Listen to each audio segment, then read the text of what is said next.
Hey, what's going on everyone? Wiggy here. Hey, listen, just wanted to record a quick video for you and show you a couple little tricks you could use and you could apply to all of your outbound links to dramatically improve your SEO. Now, none of us know what goes on in the Google algorithms and how they determine SEO. You know, what actually goes into ranking websites. We all have kind of different ideas. We know Google likes this or likes that, but outside of knowing for a fact that Google is just kind of a royal pain in the ass with SEO, no one really knows for sure exactly what it is they're looking for. All we can do is kind of guesstimate and give Google as many things that we think or we know that they like, and honestly just kind of hope for the best. Really. One of the things that we know Google likes is the visitor experience, right?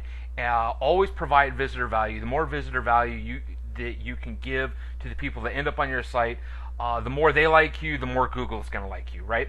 So one of the ways Google measures that is time spent on your site, right? So if you can get people to spend as much time on your site as possible, then that's going to improve your SEO, because Google is going to give you a little bit more love, because that is going to be a sort of indication that people like your site because they're hanging around longer.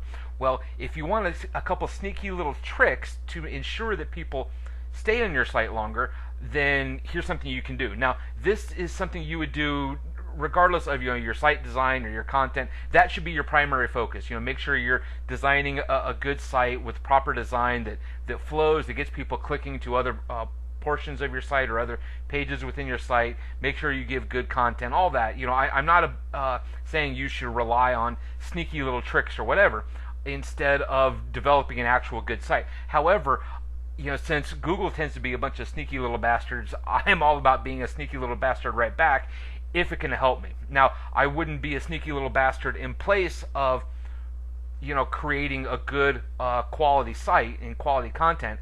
However, if I can add the sneaky little tricks to my quality content, then I'm all for it. Now, one of the things that you should do in just about any post is have for SEO purposes anyway, is to have an outbound link. An outbound link is a link within your post that links to a site other than yours. It doesn't link to your homepage or a different page or a post or whatever within your site. It links to another site completely, preferably one that's got high page rank and is an authority site within the niche that your site is in. Now, if you're going to have that outbound link, there's two things really you could do that would be really, really smart. Number one, if you can cloak your link, that's great. And by cloak it, and I'll show you what I mean here in just a second. Now, this is going to depend upon how you create your site, whether it's in HTML or in WordPress. If you're in WordPress, it's going to vary from theme to theme.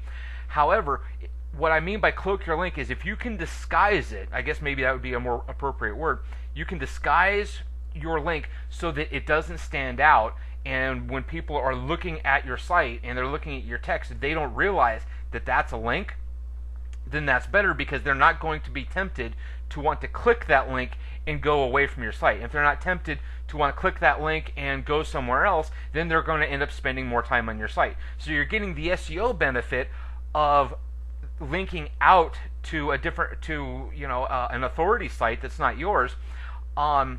But if you can disguise it, so that it blends in with all the rest of your text, people aren't going to be enticed to click on it, because honestly, they're not even going to know it's there. If you want to no-follow versus follow your tags, by no-follow, what I mean is that's within the HTML. Here I'm in, obviously, WordPress dashboard here of a post on one of my niche sites, and here is a link right here, all the HTML, and you'll notice in here I've got rel equals no-follow, and basically that doesn't pass any link juice on.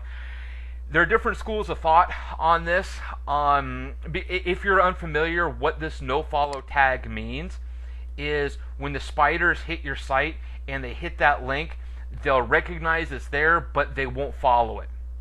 And the spiders won't crawl from your site out to somebody else's. There are different schools of thought. Some people say you should no-follow your links because that keeps all the link juice on your site. By that, in case you don't know, that means all the backlinks you've built to your site, all the juice, quote-unquote, that you've built up to send to your site and send to this post or this specific page or whatever, that stays there. You know, whenever you have a link somewhere else, that link juice flows to wherever your links point at. That's why you get backlink. One of the reasons why you get backlinks from other sites is so that you are getting juice from these different sites and these different pages to your site or your post or your page or wherever it is your backlink points to.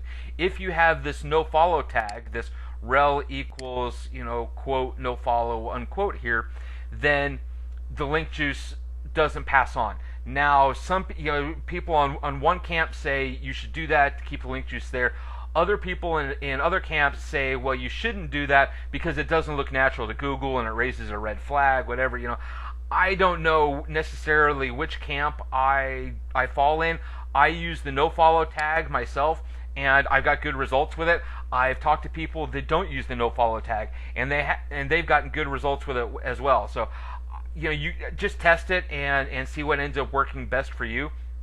Personally, I go the no follow tag, and it's working for me. So, you know, the old adage, if it ain't broke, don't fix it. So, as far as the outbound link goes, disguise it if you can, and I can't show you how to disguise it here because it's just going to depend on how, like I said before, how you create your site. Is it a you know, is it HTML, or, you know, even in WordPress, different themes will work differently. This here is actually the code I use to disguise my backlink or my outbound links. However, and I'm using the Socrates theme here for this site. However, this is something custom that I actually had to code in. I went to the Socrates, you know, support forums and asked them about it, and they told me how to do it. And now I can use this code. And I had to program it in and all this other kind of stuff into the CSS. So even then, it's not a stock thing. You know, go to the folks that programmed your theme or whatever and do it that way. So disguise your theme. If you want to use the nofollow tag, that's great. It's not necessarily necessary. You might want to try it. However, another sneaky trick you can use is this right here. This target equals quote underscore blank unquote. What that is what happens is when somebody ends up clicking on that link, it opens up in a brand new tab so that your page still stays open. Because what's going to happen 99% of the time is somebody's going to click that link, they're going to go to that tab, that's going to open up in a new tab, they're going to go to that tab, and then they're going to start browsing there. They're not going to close the tab you're in, so as a result, your page stays open, and it gets counted that somebody's staying on your site longer. You see what I mean? Let me show you an example. Now, this is this site. Now, first of all, now you see I just have AdSense on here, and again, I disguise my links. I even disguise my internal links on my pages because I want to focus on the call to action, whatever the call to action is on that site. As you can see right now on this page, it's just AdSense, but I might test you know, affiliate links or an opt-in or something like that. So you don't see any links in here. However, you see, well, you see right there, that's a link. You can see because it comes up underlined. That's a link to my homepage or to my, you know, top level domain. This, the 4-hour work week. This is a, you know, I curated some content from Tim Ferriss. The 4-hour work week, that's actually an outbound link to Tim Ferriss' site. That's my outbound link. You can see it's disguised here. You can't even know unless you hover over it, you don't realize it's a link. And if you click on it, what happens? It opens up his site, but it opens up in a new tab. You see up here, my tab is still open. So as far as Google is concerned, whoever does end up finding that link, if they click on it, and they go to this tab and they start, you know, dicking around over here, my tab is still open. Google thinks somebody's still on my site, and I'm getting the benefit of that, whatever that benefit is. I'm not saying it's going to be a ton, but there's going to be some there. We know Google likes it, and it's one of those things, hey, you know, you might as well do it, right? I mean, it's going to take you 2 seconds to add that code in there, so why not do it? So there's your little tips there. Disguise your outbound links if you can. If you want to go the nofollow tag, that's great, which again is rel equals nofollow, and open up your outbound links in another tab with the target equals quote underscore blank quote HTML. Throw that in there, and happy SEOing. Take care.